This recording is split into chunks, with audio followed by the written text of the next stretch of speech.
नमस्कार दोस्तों, मैं आरती शर्मा आज आपके साथ एक नया टॉपिक शेयर करने जा रही हूँ। लेकिन उससे पहले मैं ये कहूँ कि आप मेरे यूट्यूब चैनल को सब्सक्राइब करें और इंस्टाग्राम पे मुझे फॉलो करें, ताकि हम जो भी नए-नए टॉपिक्स, जो भी ऐसी चीज़ें जो आपको रोज़मर्रा में या हमारी फाइनेंशियल लिटरेसी में हमें हेल्प करती है, वो सब टॉपिक हम कोशिश करते हैं कि वो लेके आएँ, ताकि बहुत सारी प्रॉब्लम जो है आपकी वो रिज़ॉल्व हो सके। तो आइए, आज हमारा जो टॉपिक है वो है कि हमारा रिफंड लेट क्यों होता है। तो पहले तो मैं ये कहूँ कि अभी तक इस साल की इनकम टैक्स रिटर्न अभी तक तो फाइल नहीं होनी शुरू हुई है, लेकिन फिर भी किसी का पिछले साल का रिफंड रह गया है या इस बार का रिफंड, बहुत सारी बातें सबके मन में आती हैं। रिफंड कितने दिनों में आएगा, कैसे आएगा, तो इन सब बातों को, इन सब क्वेश्चंस को हम लेके आए हैं और मेरी वीडियो में एंड तक बने रहें, ताकि जिनके जो क्वेश्चंस हैं, हम कोशिश करते हैं वो सब क्वेश्चंस का आंसर करने के लिए। लेकिन अगर फिर भी किसी का कोई क्वेश्चन रह जाता है तो हमें कमेंट बॉक्स में लिख के बताएं। हम ज़रूर कोशिश करेंगे कि उन सारे क्वेश्चंस का जवाब हम आपको दे पाएँ। तो चलिए, मेरे साथ बात करते हैं कि हमारा इनकम टैक्स रिफंड जो है वो कई बार लेट क्यों होता है? क्या कारण है? या उसको लेट होने से रोकने के लिए कौन-कौन सी बातों का ध्यान रखना है जब हम अपनी इनकम टैक्स की रिटर्न को फाइल करें? तो सबसे पहला पॉइंट, अगर मैं बात करूं, correct form of filing of return.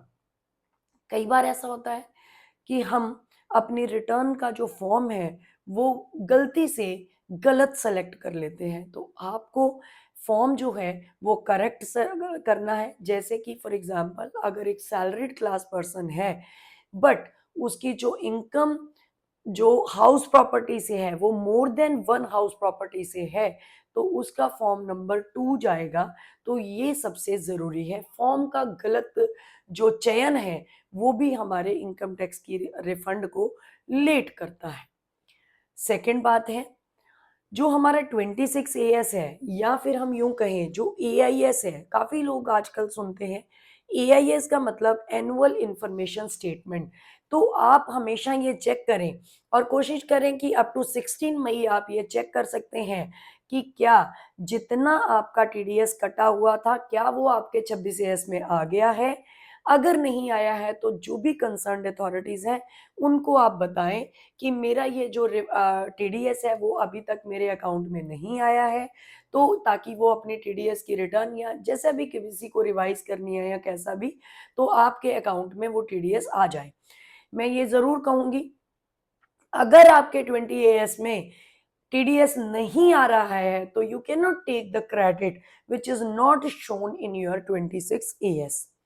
दूसरी बात है, 26 एएस के साथ-साथ आप अपने जो एआईएस है, यानी कि एनुअल इन्फॉर्मेशन स्टेटमेंट है, आप उसको भी ध्यान में रखें।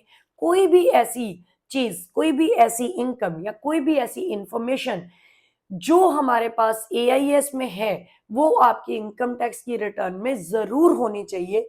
नहीं तो आपने देखा होगा लास्ट ईयर भी ऐसी समस्या आई, बहुत बार ऐसा आया कि government found, income tax department found some discrepancies कि इनकम आपकी एआईएस में कुछ और है और आपने रिटर्न में कुछ और दिखाया। तो ये दोनों ही पैरेलल मैच करनी चाहिए, ये ज़रूरी है।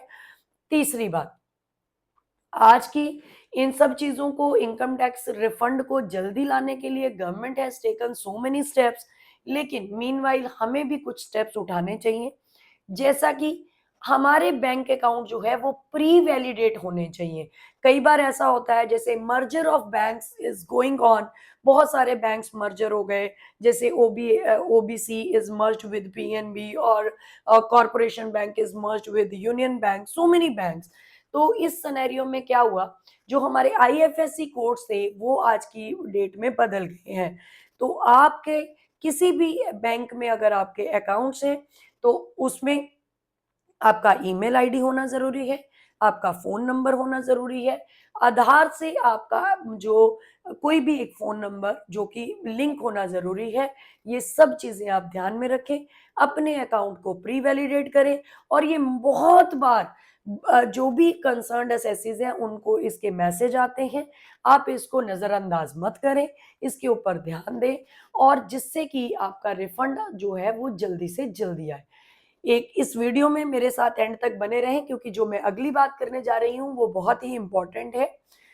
कई बार क्या होता है कि जब भी हम इनकम टैक्स की रिटर्न फाइल करते हैं, तो उसके बाद we have claimed some refund, तो गवर्नमेंट उसके लिए क्या कहती है, हमारे से ही एक डिक्लेरेशन माँग लेती है कि whether this refund is right और रॉन्ग। हम खुद ही कह रहे हैं, it is just a self declaration. तो हम इस चीज़ को बहुत बार नज़रअंदाज हो जाता है। लेकिन आप ये चीज़ ध्यान रखें, अगर कभी भी आपको कोई ऐसा मैसेज अब अगर आपको आया है, तो उसके ऊपर ज़रूर ध्यान दें। उसमें कुछ नहीं है, हमने सिर्फ़ अपने पेंडिंग एक्शंस में जाके अपनी स्टेटमेंट को करेक्ट बताना है and you will get the refund. ये कुछ ऐसी बातें हैं जो जनरल इश्यूज़ हैं जिससे कि रिफंड डिले होता है। अगर इसके अलावा किसी का कोई भी इश्यू है तो वो हमें ज़रूर कॉन्टैक्ट करें और हमें पिन करें, हमें कमेंट बॉक्स में ज़रूर लिखें और हम आपकी हर बात का आंसर देने के लिए तैयार हैं। Thank you so much.